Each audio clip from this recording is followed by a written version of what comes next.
Get a microphone to Jeff, please. Jeff Zilgett, USA Today. Adam, why was lottery reform right for the league right now?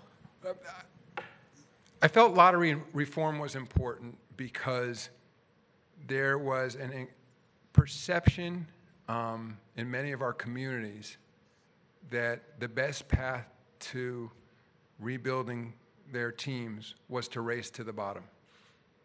I don't necessarily agree that that's the optimal strategy to create a great team, but it became currency in this league.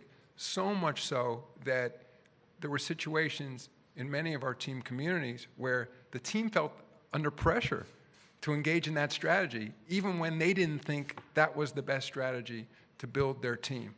In addition, there's no question that the analytics were suggesting that a plausible strategy was to be bad, not to suggest they were intentionally losing games, but to be bad, to trade away otherwise very serviceable players and embark on a strategy that required them to, in essence, field poor teams, which they believe would give them the best chance to improve over the long term. And I felt it was corrosive to this league. And that what we did was a compromise, in effect. I think that what we've put in place is far from perfect.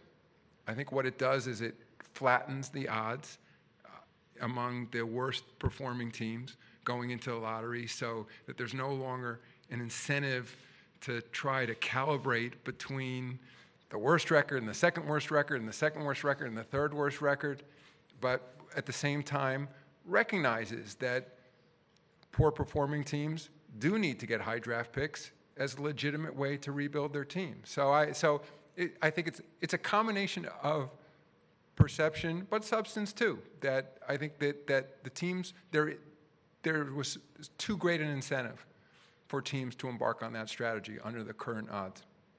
Third row on the right, Steve. Steve Ashburner, NBA.com.